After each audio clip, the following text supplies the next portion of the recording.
Here at GTN, we are always listening to you guys. We also always endeavour to share the most accurate and up-to-date training advice. That's why today we are dissecting polarised training a little further and asking, is it really all it's cracked up to be?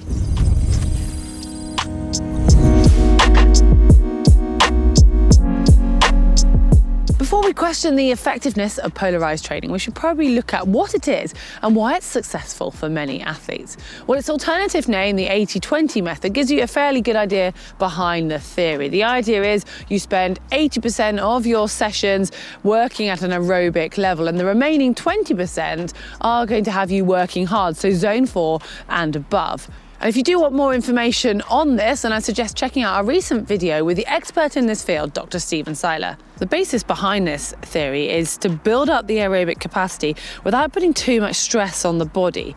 Then the intense sessions will really stretch the upper limits of fitness and speed. As a result of taking the majority of training at a lower intensity, the theory is a higher effort can be reached in the remaining 20%, bringing those benefits with it.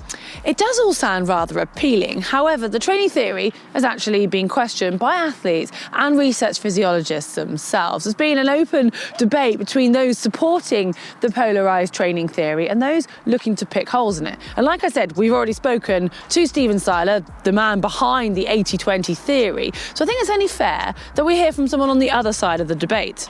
Well, Mark Burnley from Loughborough University is one of the scientists behind the recent counter-argument research paper bluntly titled "Polarised Training is not optimal for endurance athletes." Well, I started by asking Mark how their counter-argument came about. Yeah, so it's an interesting one. This kind of came about when we were in lockdown in 2020. There was an awful lot of people kind of putting up their training on Twitter and other social media platforms, and a lot of people kind of jumping in and saying, "Oh yes, that looks polarized," and or you should do polarized. And there were a number of papers, observational papers, coming out at the same time saying, "Look at these cross-country skiers; they're all doing polarized training. It's the way forward," etc. And for a while now, myself and Andy was sort of, and Sean Bearden, who we also did the paper with, we were thinking, is this really right? Is this actually what happens in the real world, kind of thing?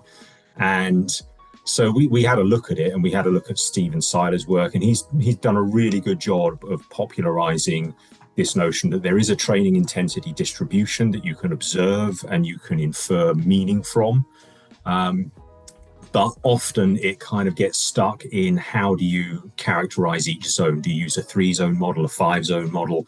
What thresholds are you using? And if you look at lactate thresholds, about 28 different ways of measuring that. So it all gets a little bit gray and quite interesting. And so what we wanted to do is try and push back a little bit, because the issue of polarized training is that it tends to perhaps inadvertently demonize threshold training or sweet spot training, or whatever you might call that. And we've worked with athletes, we've worked with in training studies as well, where we've done a lot of that work, and we've shown that it's highly effective in terms of developing physiological adaptations and performance adaptations in recreational athletes and in some elite athletes as well. And at the time, Andy had just finished working on the Breaking 2 project, so he knew what all those runners were doing. And it was quite interesting because you'd see clips on Twitter of, "Oh, look, here's all the Kenyans going out for a training run, and they're all jogging really slowly." And saying, "Ah, yes, they're all doing zone 1 work." And it's kind of like what Andy was saying, well, when I've been out with them, I've been on a bike and I've had to cycle faster and faster and faster, because they're actually running at world record pace. At the end of that run, they might go out for an hour and they'll just gradually ramp up through the zone. So they're not just doing one zone, they're doing all 3 in one session. So there's also a complexity to training that's sort of missed if you just try and characterize things as this zone, that zone, and the other zone. There's all sorts of nuances within that we think gets missed. And so that was one of the reasons for kind of drawing a counter argument.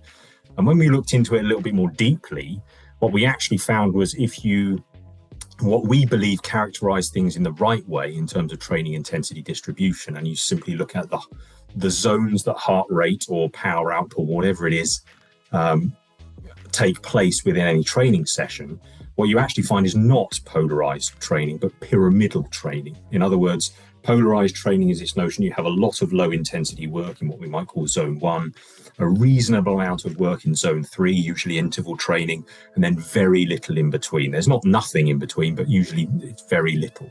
Well, what we actually found was, yes, you get a lot of zone 1 work, a lot of low intensity work, but then it pyramids down. So you have less zone 2 work, but still quite a significant amount, and then less zone 3 work again. So that's where you do your high intensity intervals. And so it's a pyramid, not polarized. And so the only way you get a polarized, or when you look at most athletes' training programs, the only way to gain a polarized distribution is to do what we call session goal analysis, where you decide what the session's supposed to do. It's supposed to be a zone 3 session. And then you only look at the heart rate that achieves zone 3 and you ignore everything else.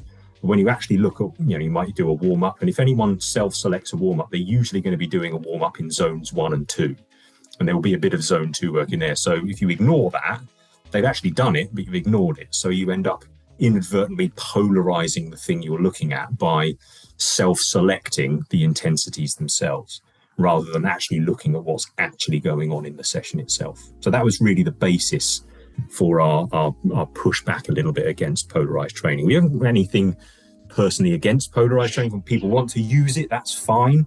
It will be effective, but it's not uniquely effective. It's not an optimal training strategy that's better than everything else. It's a way of training that may be effective for some people.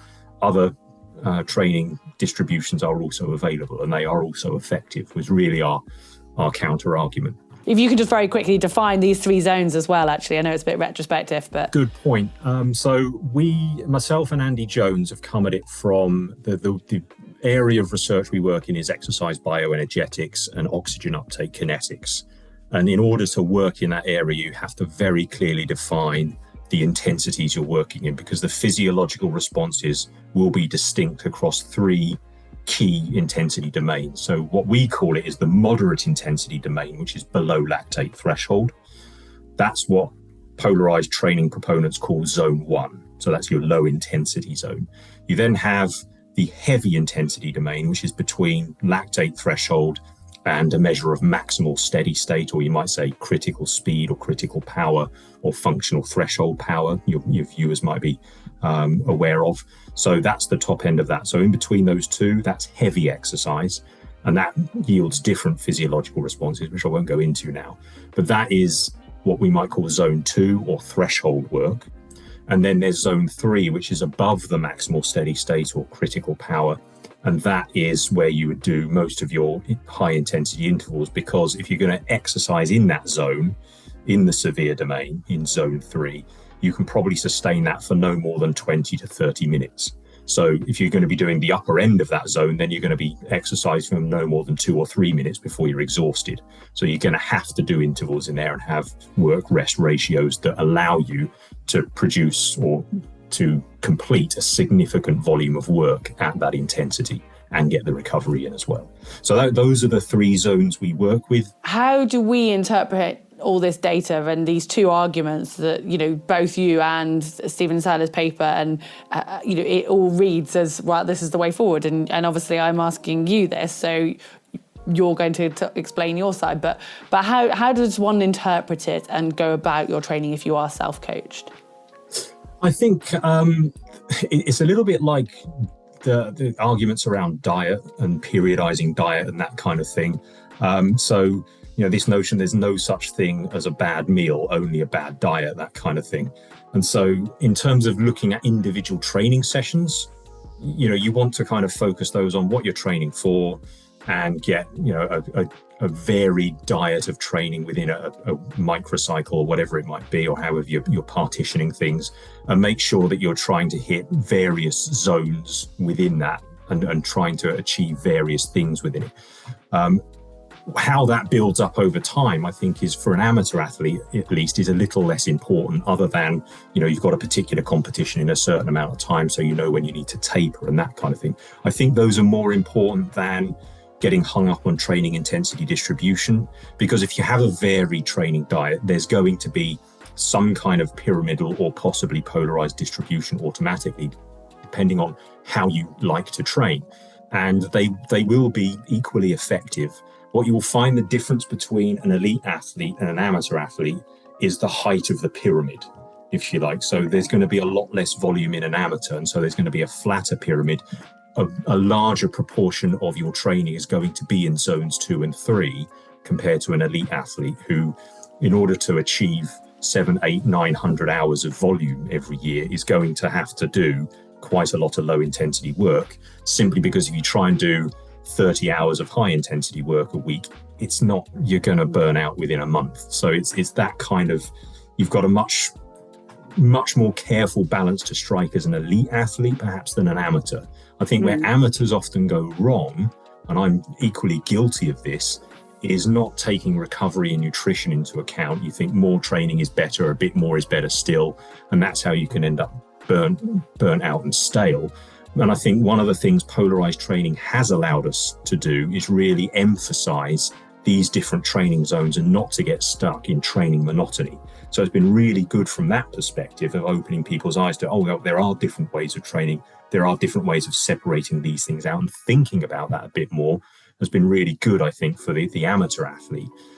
Because back in the 1990s, if you were doing sports science support and you were getting Joe Public to come in, like a recreational runner or triathlete would come in, and they'd be doing everything at exactly the same intensity. And you just like, why are you not doing intervals? Where is that stuff? Or, you're only doing intervals and you're not doing any long, slow distance training. Yeah. Whereas, going for the polarization and the training zones, it made much more sense then to the athletes to say, okay, well, we do need to do this, this, and this, and have a variety of that within our training. And it actually makes training easier to do then, because it's less monotonous, less boring. Yeah. I think the key thing to put forward is there is no such thing as an optimal training program or an optimal training intensity distribution. It's often what works for you and how your body reacts to it and what your genotype will handle, essentially. Yeah. There's still this taboo, I think now almost oddly, but around zone 3, not your zone 3, but as in the middle zone, if we were doing 1 to 5, or what is also labelled the grey zone. And this pyramidal is more advocating the grey zone. What do you say to athletes who fear that and have kind of been drummed into, you shouldn't just do all your training in that? And why does it have this stigma? So the difficulty is that the top end of the middle zone, you're risking going into the zone higher. And we now know that, and there's been some recent work done, where they've looked at very prolonged work and then measuring the threshold around that zone 2, zone 3, so the critical power. We think that drops as you fatigue. So if you try and work at the upper end of zone 2 in training and then you fatigue, you'll end up in zone 3 and then the wheels will fall off. So that's why the grey zone is tricky. If you just take that back a little bit though, other people will say, well, that's the sweet spot, is just below that grey zone. Yeah. And that can be very effective. I remember speaking to Anna Kiesenhofer, who did a lot of her work, and she was really fascinated with where this sweet spot is, because that's where she found most of her beneficial training was done. And clearly for her, she'd managed to find where that sweet spot is and not progress beyond that or go too high beyond that. Because going way back in the day, I remember that Chris Boardman always used to say his coach would give him a certain training stress and very specific power zones.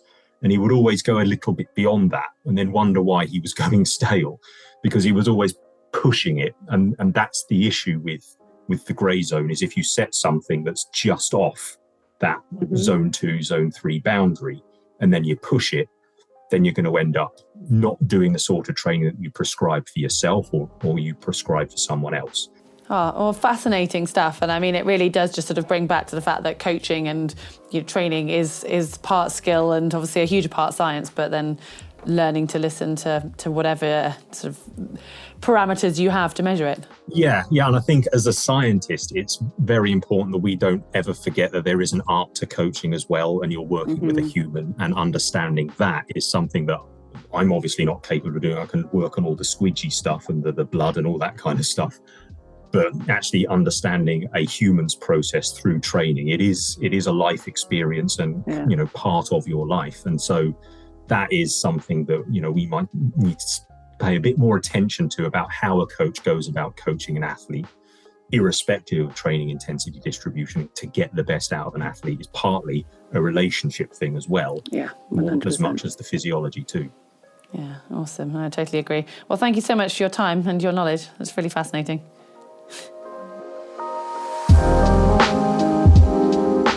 That was an interesting insight into more training theories, and I think it just proves how coaching and training is an art, and it's about finding that right balance for you between your goals and your available time. Well, I think my job is done. I've given you both sides of the argument. I'm going to leave it up to you guys to discuss this further in the comments section below. Hopefully you have enjoyed it and you found it interesting. Give us a like, and remember, if you haven't yet done so, click on the globe and subscribe.